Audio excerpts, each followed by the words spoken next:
Hello everybody, welcome to Black Ops 3. We're going to share a super unlimited gameplay by Dark Sinner 261. You can tell from the darkness in his soul that is apparent from this gamer tag that he's going to go very well this game. Alright, let's get started. Alright, as we can see, he's pulling off the rare Egyptian first maneuver. It's where you sit back and spawn and wait for your teammates to die, and then you go run.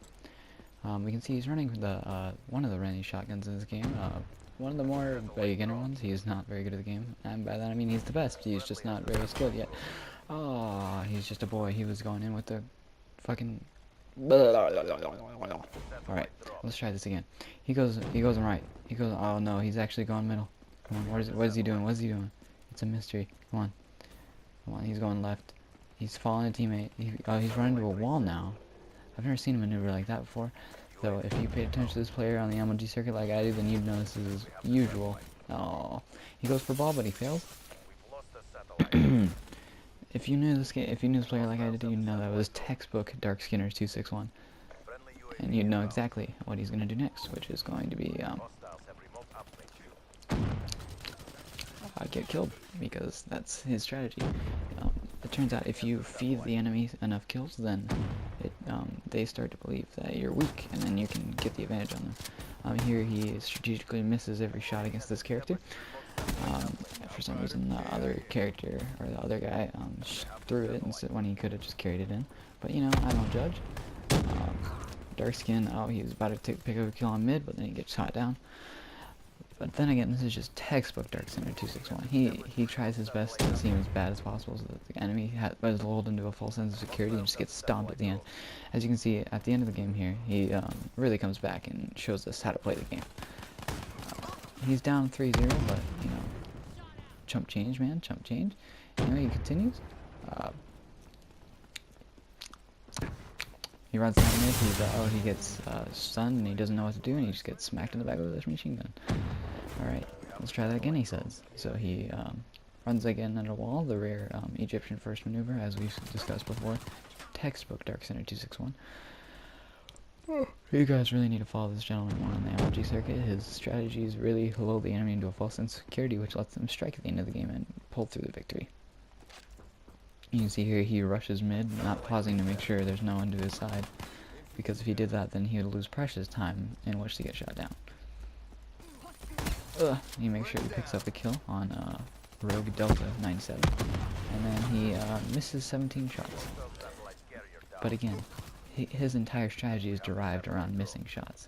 If he were to actually kill every character, every person he came around, then the Egyptian first maneuver would never pay off.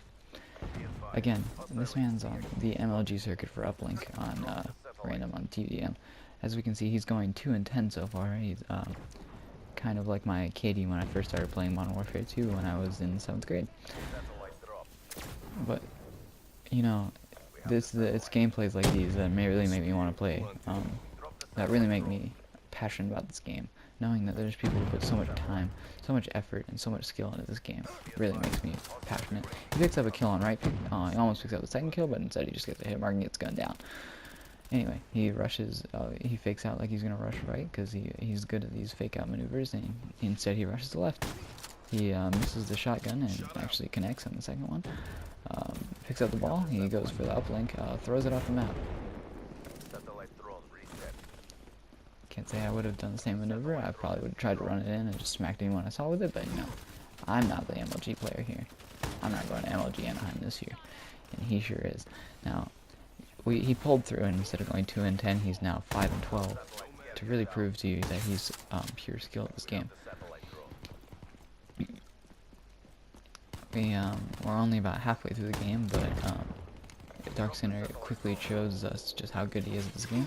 One of his teammates fall down off the map, but that hasn't phased him yet.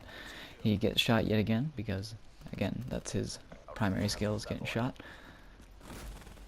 Remember, the goal of this is to feed the enemy as many kills as possible so they're lulled into the false sense of security and thinking that they'll win, and then they'll let their guard down and he can smack them right at the end. You'll see as he comes back towards the end that he'll truly go in with the REM shotgun he's got here. Now he's pulling off this rare sit in the corner maneuver. I remember my father taught me this when I first started playing Call of Duty. So the thing is, you sit in the corner and you wait for someone to come through the door, and then you shoot them. But then again, if he had just killed them, then, you know, who would we be talking about? This guy clearly does not go in for the kills. He doesn't need to, he just carries his team on his back. Now we're beginning the second round. I think Dark Sinner is really going to pull through in this round. I remember I was on the other team in this game, and I remember fearing him the entire game. Just stressing, hoping he wouldn't come around when I was about to fight. As we can see here, he's still running the same REM class with a red outside on it. He starts to rush down mid. You see his teammates with rocket launchers. Those are similar strategies to the shotgun only, but require less skill than our friend Dark Sinner right here. Sorry, I almost said Dark Skinner. That would be racist. And if there's one thing Dark Sinner is, it's racist. Ah, and he gets taken down on the MLG circuit. How is a man supposed to go to MLG acting like this? Come on now. 6 and 16. The enemy has scored 5 total points. His team scored 0. Again, this is easy to come back to. We still have 4 minutes left in the game. There is nothing he can't do to save it. He has gravity spikes ready, but we see how he skillfully avoids using them even when they would help a lot. He uses them and gets 1 kill, picks up 1 kill. He's got the ball and he's going down left flank. He gets shot inside, but I think he might make it. He strategically runs past the enemy, throws the ball and misses. But then again, if he was throwing the ball and making it, then the enemy would not be lulled into a false sense of security. And that is the main driving point to this strategy. This is the main reason he was going to MLG. So, make sure to get strategically killed by the guy in the corner, who actually happened to be me with an RCXD.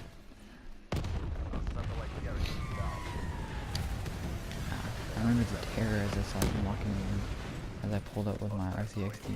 You see how he strategically runs into a long-range firefight with a shotgun? If he hadn't done that, then his teammate might have lived, which would have ruined his entire strategy. And if there's one thing Dark Sinner 216 is dedicated to, is his strategy. He gets shot in the back because he's really good at that too.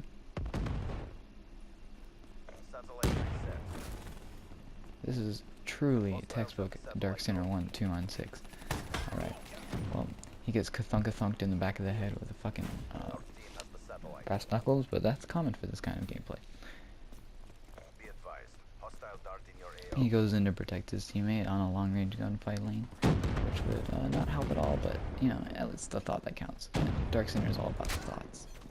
He gets ka-thunk-a-thunked in the back of the head again, because he is, you know, he is completely aware that people are behind him, but he just, if he made the enemy aware that he knew they were there, then they would plan for that.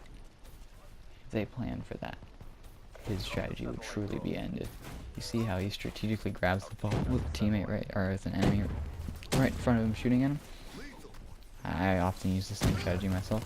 He tries to go for a dunk, but he fails because he is really good at this game. Truly, all throughout this game I was shaking because I was really afraid that he would pull through towards the end. Luckily, he does manage to score 4 points. I don't believe he actually does, but, you know, it's the thought that counts. And he gets ka-thunk-a-thunked right in the face. It's getting really exhausting to comment over such MLG gameplay for such a long period of time. Now, he rushes left. We see he avoids killing the ball carrier because, you know, reasons. And in doing so, his teammate gets ka-thunk-a-thunked in the head with it.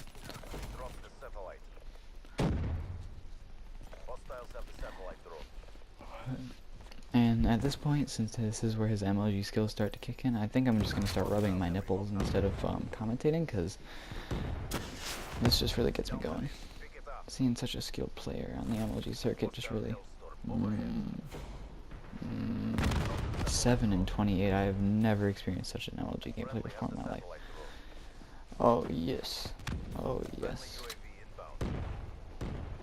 If you guys can't see, which you clearly cannot because I don't have any face cam, I am rubbing my nipples. Anyway, he sits here with a rocket launcher because this is the second plan of his strategy. If they come here, he's just going to ka-thunk them with the rocket launcher. He's not even going to shoot them. He's just going to hit them with the back of it. Because why would he actually shoot them? That wouldn't make any sense. Someone on this team scored for once. And you can see that Al Monkey on his team is really throwing off Dark Senator's strategy of just getting himself killed over and over. I feel like that's probably why they didn't pull through and win this match. You know, it's just so selfish when people won't carry you. Dark Center's trying his best. I guess that's all you can say. You know, you may have lost Dark Center 2-6-1, but at least you tried your best. We could all tell that you did. Anyway, remember to like the video, subscribe the video, and comment the video, and you will get your very own Dark Center 261 action figure. Goodbye.